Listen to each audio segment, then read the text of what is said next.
He's on vacation. All right. Madam Clerk, would you please call the roll? Certainly. Good morning.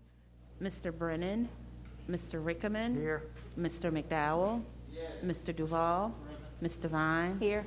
Mr. Davis. Here. Mayor Benjamin. Here. Thank you. Would everyone please join me in the Pledge of Allegiance? Pledge allegiance to the flag of the United States of America and to the republic for which it stands, one nation, under God, indivisible, with liberty and justice for all.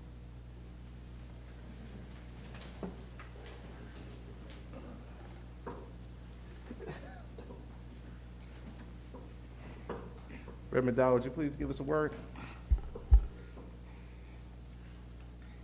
Let us pray.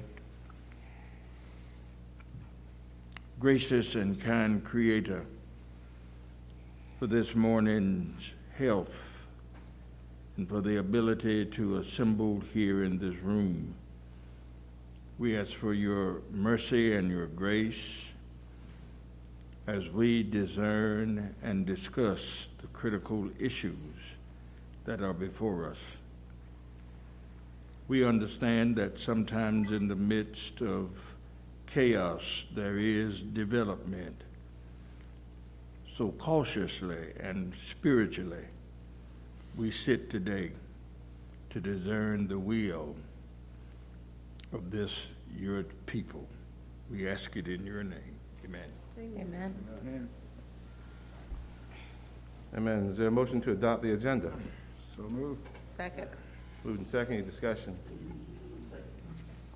We'll move to the previous question. Clerk, call roll. Mr. Rickaman. Aye. Mr. McDowell. Yes. Mr. Duval. Mr. Vine. Aye. Mr. Davis. Aye. Mayor Benjamin. Aye. Madam City Manager. Yes, sir.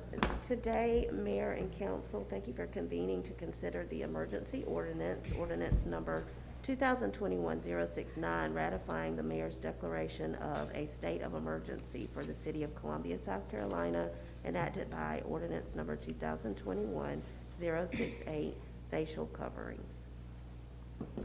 Thank you. Is there a motion? Second. Is there a second? Moved and probably seconded. Madam City Manager, I believe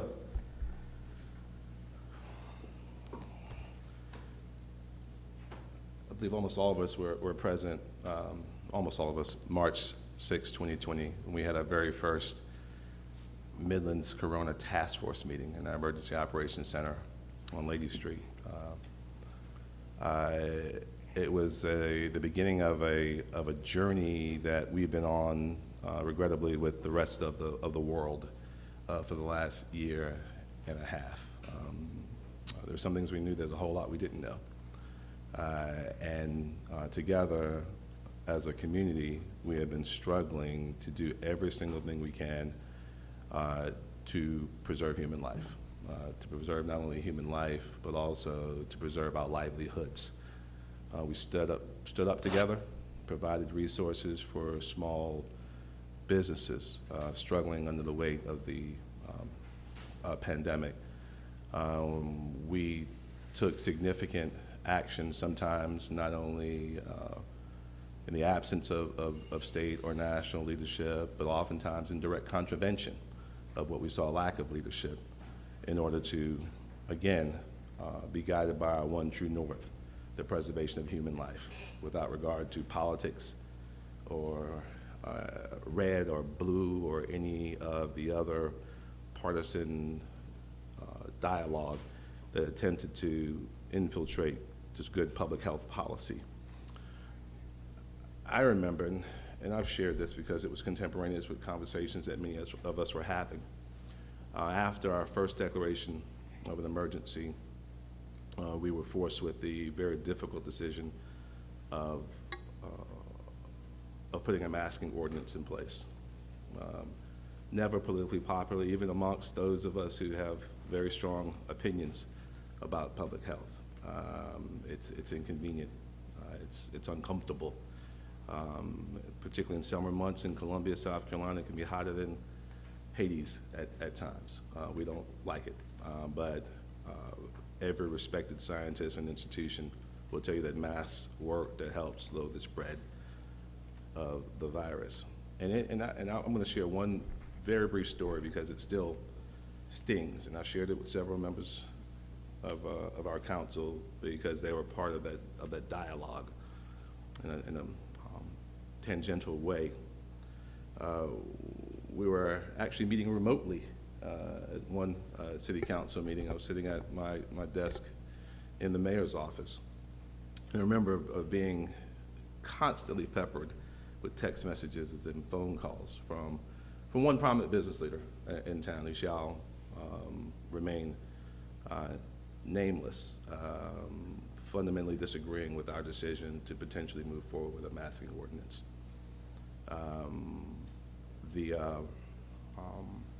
I assume a man of faith as well, who at that time, many of you may remember, the prevailing opinion was that this was a virus, a disease that only affected old people, seniors. That everyone else, some people actually thought that some of us were invincible. This was an old folks issue. And I remember the comment, and I remember it verbatim, and I don't ever pretend to share these thoughts word for word, but I remember it verbatim, and I wrote it down at the time, in which, as he was attempting to dissuade us from acting decisively and affirmatively, his statement was, why are you going to pass this to affect all of us? It's only killing old people, and they're going to die anyway. And I remember that comment burning at something inside of me. It was callous, it was mean, it was insensitive, it was wrong. And it only inspired me more so, and I shared it with some of our colleagues at the time who'd also been receiving these constant verbal assaults.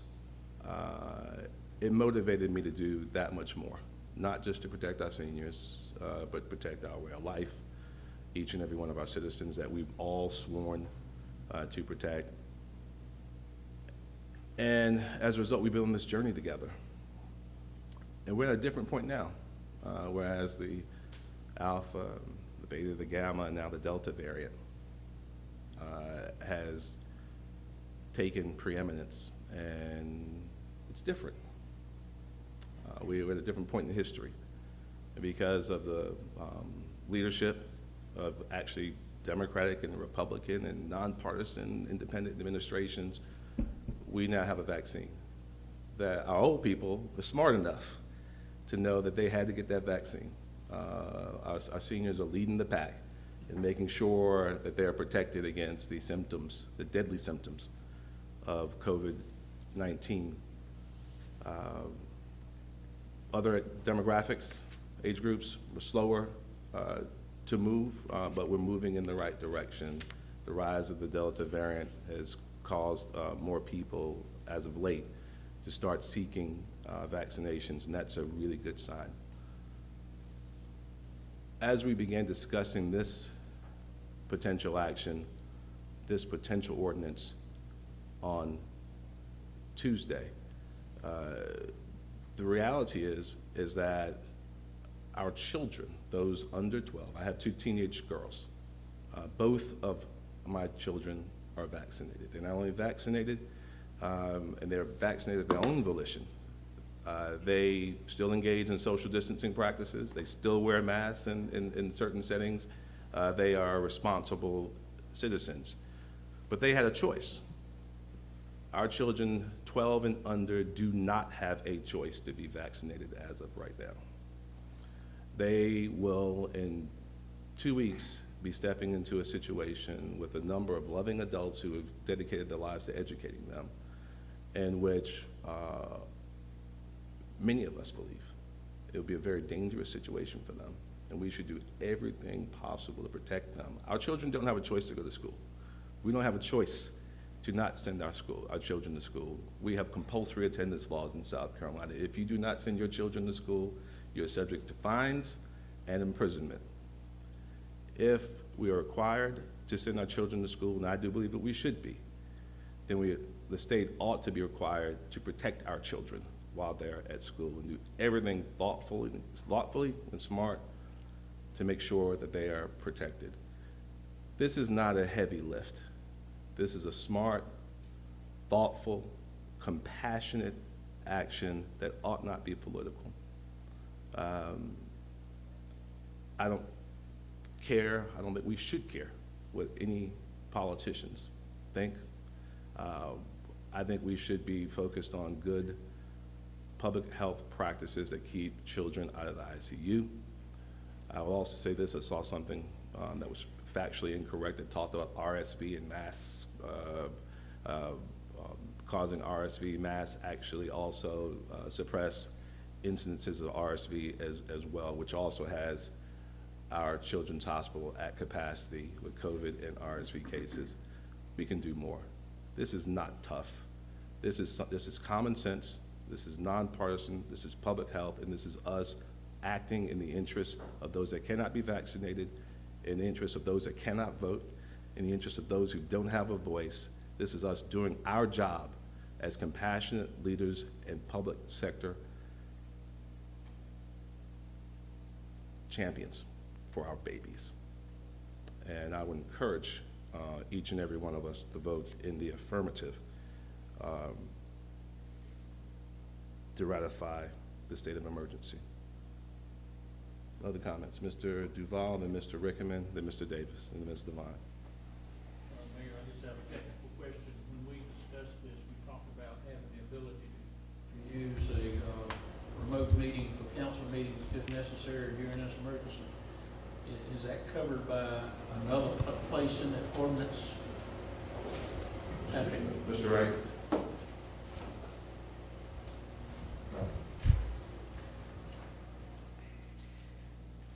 It is covered in the state of emergency as well as in the potential ratification. It does cover that normal operations of city council would be suspended. Thank you. It's in the next to the last whereas. Mr. Rickman. Gotcha.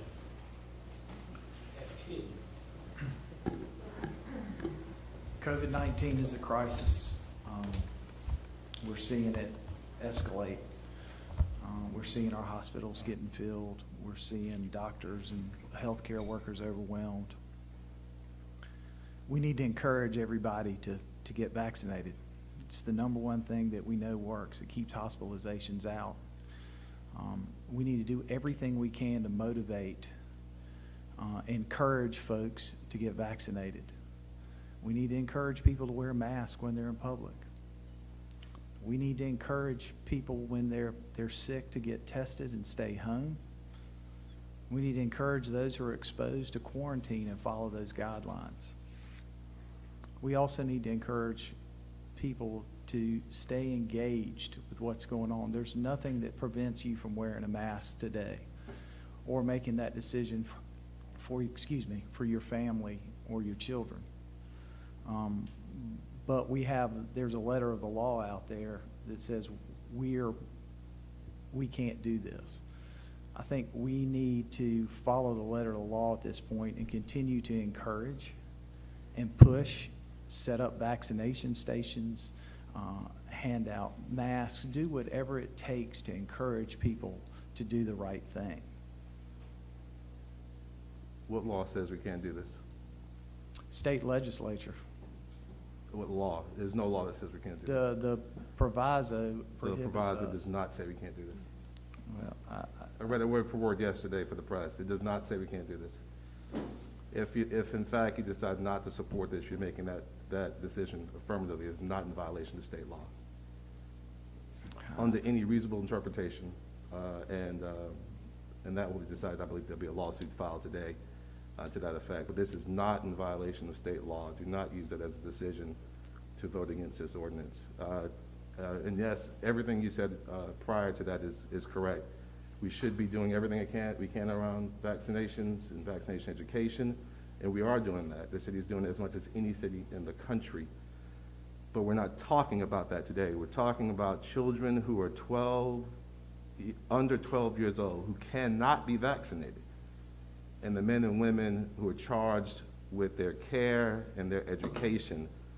Who will stand up to protect them? Mr. Davis.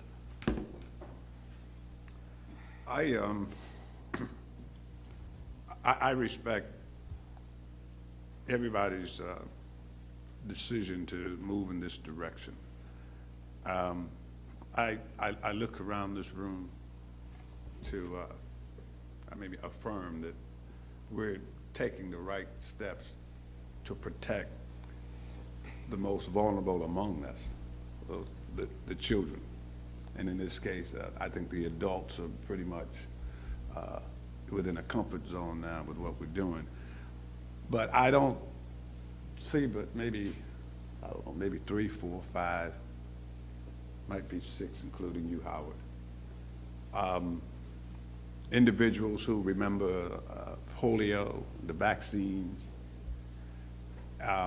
and the national decisions that had to be made in order to suppress that particular disease or illness. If you've never seen someone with an iron lung, then you have no idea what we went through. I was in elementary school, I think, then. My point is, sometimes you have to make a decision. I have evolved to this point. I didn't think that it was going to be this bad. But I cannot leave home without my wife insisting that I wear a mask. I have some sons and some grandkids. I'm not involved in this, and I'm not in this frame of mind for myself. It's for them, because I understand preventive measures when it's not popular. So I'm supportive of the ordinance. Ms. Devine. Thank you. Thank you, Mr. Mayor, for acting swiftly after our conversations on Tuesday to move forward. I want to thank our staff, particularly our legal staff, for the research, and Chief Tinsley. I sent him many emails on Monday because I was terrified as I saw the reports from Prisma Health Children's Hospital. And I felt like we could and should do more. And he was very responsive with giving me data on where we were and where projections are to go as school starts in 2 weeks. You know, I shared this on Tuesday. I have 3 children who will be starting school in less than 2 weeks. A 4-year-old who will be entering elementary school for the first time. Since this pandemic started, he has worn a mask mandated by his daycare, and they have not had any outbreaks at their daycare. I have 2 children who are not eligible to be vaccinated, but as the mayor stated, the state tells me I have to send them to school. And now the state wants to tell our hardworking teachers and educators and school districts that if they try and protect the children that we put in their care, that they will be penalized by this state. That's not the message that we as elected officials should be sharing. We should be trying to support every effort to stop the spread of this disease, to protect all citizens, including our most vulnerable citizens that can't protect themselves at this point. Older folks can get vaccinated, and yes, we need to continue to advocate and encourage vaccinations with correct data. But I'm gonna be honest that part of the issue is also because politics has been played since the beginning of this pandemic. And so there are a lot of people who don't trust the vaccination or that this disease is as deadly as it is because of the politics. And we've got to stop playing politics with our health, our life, our safety, and our businesses. And if we see another outbreak, we won't have businesses. And so we look at the least restrictive means, and I think about from the legal aspect. When we go into, I do probate court, when we go into probate court to protect our vulnerable citizens, those who might be experiencing mental challenges, our children and others, the law also requires us to provide information on doing things that are the least restrictive means for them. Going back to virtual school or shutting down schools, shutting down businesses is not an option that any of us want. And so if we can help reduce the spread within our means, then I think that we should do it. So I'm all for this ordinance. I wish we could cover our colleges and our high schools as well. But I know that looking at, again, least restrictive means, we are trying to protect those who are not eligible for vaccinations. But I would like us to continue to work with our school districts, our state, and others to encourage even our higher education and our high schools to be protected as well. And I know we've talked about PPE and working with Richland 1 and Richland 2 to protect. So I think we need to continue to do that. I think we need to continue to make vaccinations available, talk to folks who are hesitant and provide them with the factual data so that hopefully they will look to get vaccinated so we can get these numbers up. But I do feel like at this point, if we do not take this step, we are sending our children to school without any kind of protection, and I'm not willing to do that. So I thank our staff for working diligently on this, thank the mayor for the emergency declaration. I look forward to ratifying it, and hopefully over the next 61 days, we can look at how we can do more things to encourage more education, participation, and hopefully compliance with the CDC guidance. Mr. Mayor. Thank you, Mr. McDowell. Mr. Mayor, I appreciate your attentiveness and the urgency of this pandemic. I operate under the framework of there is the letter of the law and there is the spirit of the law. As we talked last Tuesday, as we struggled with this whole issue of a mask mandate,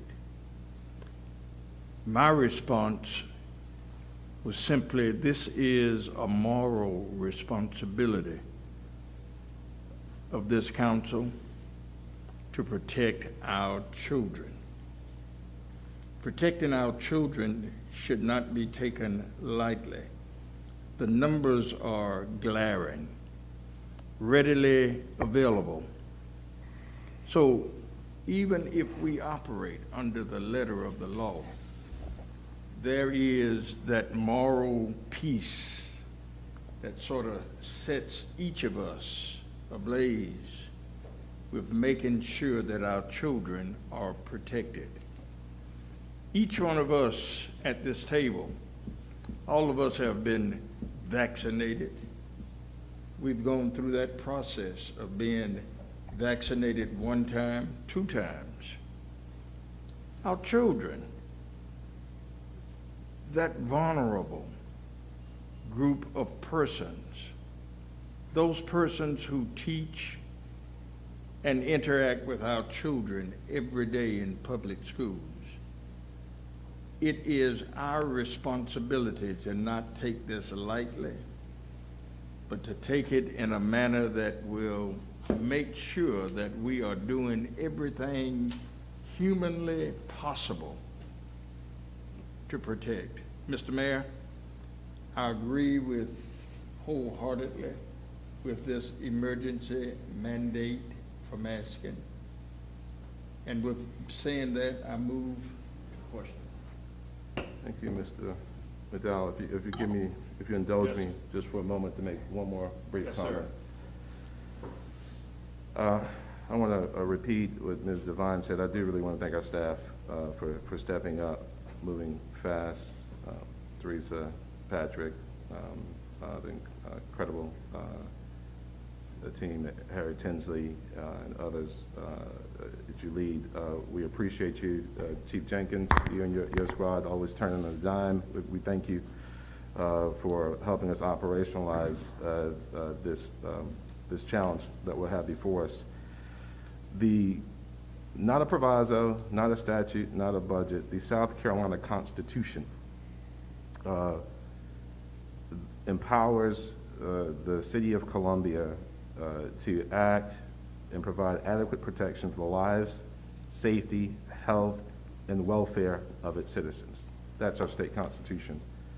Our city code also gives the mayor the authority to declare a state of emergency to afford adequate protection for lives, safety, health, and welfare when directed by City Council, which is what we're doing here today. I did want to read this budget proviso, year-to-year proviso, so it's clear that we are in no way reasonably articulated in violation of any state law. No school district or any of its schools may use any funds appropriated or authorized pursuant to this act to require that its students and our employees wear a face mask at any of its education facilities. We're not asking schools to use any state appropriated dollars. We will provide masks to all the 40+ schools covered under this ordinance in the city.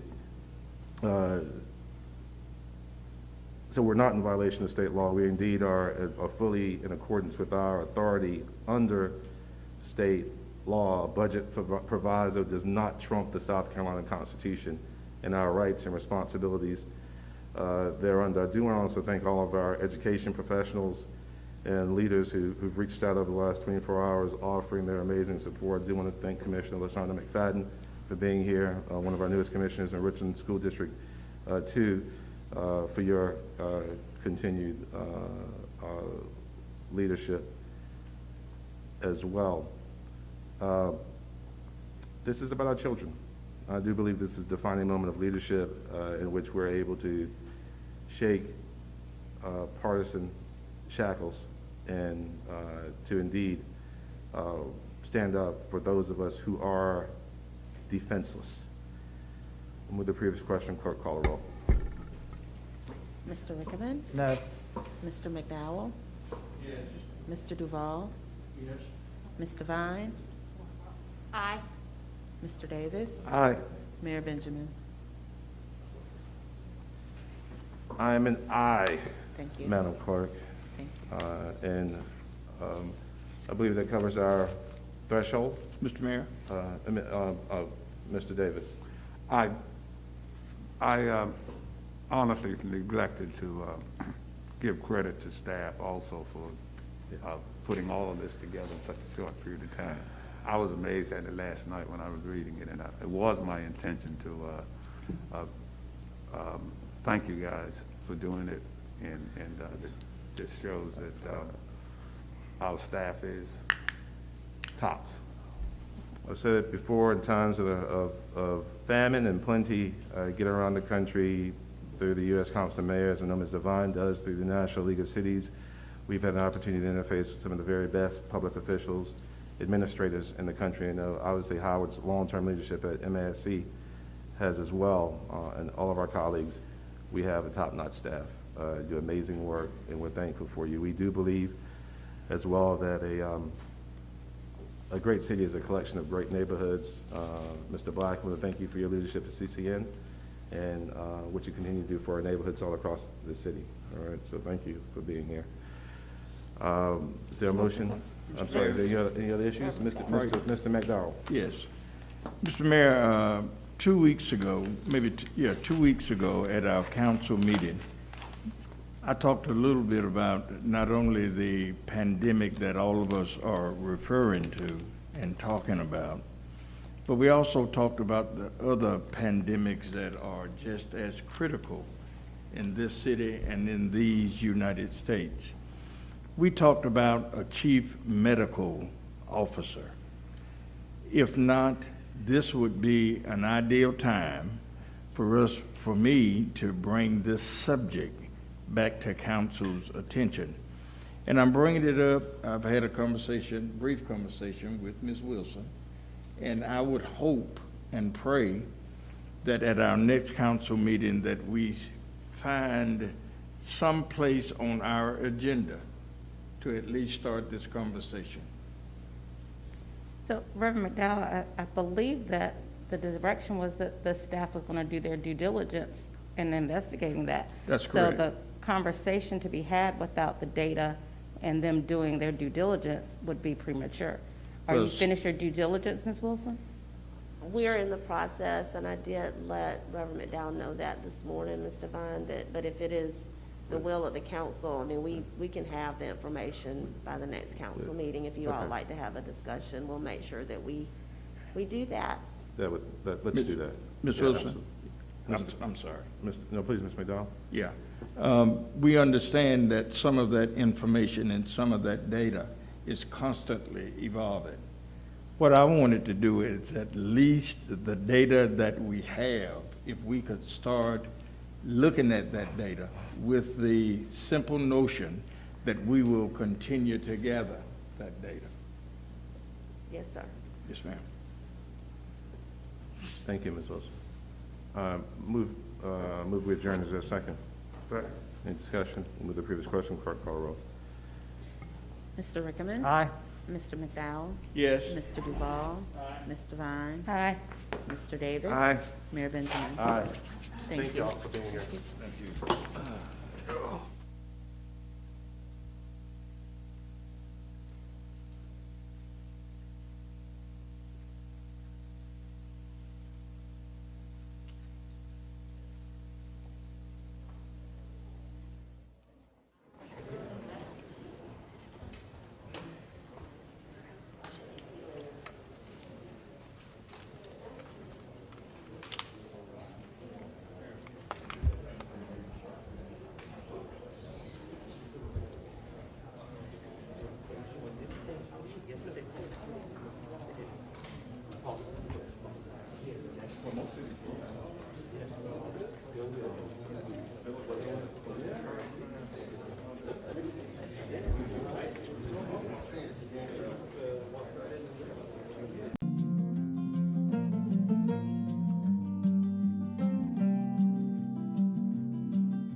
Welcome, distinguished guests, faculty, and graduates, to the July 2021 University of Phoenix virtual commencement. We're honored to be here to commemorate this special moment with you and your loved ones.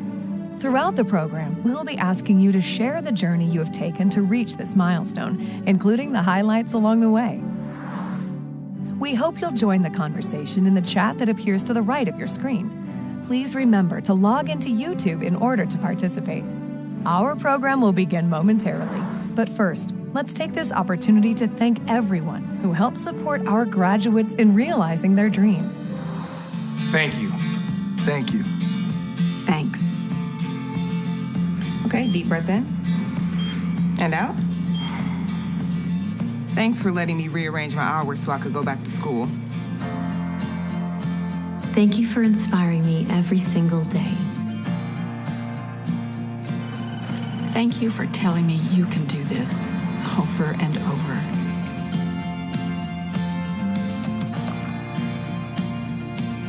Thank you for taking care of Devin while I studied.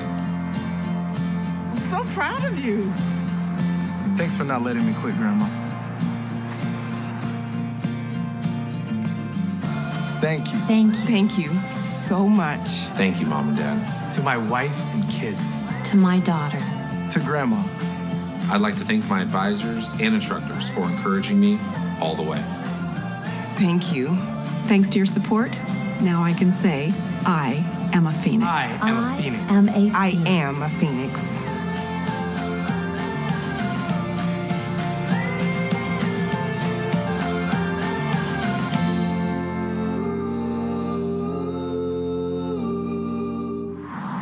And now, University Chief Academic Officer and Provost, Dr. John Woods, will get us started with a welcome message.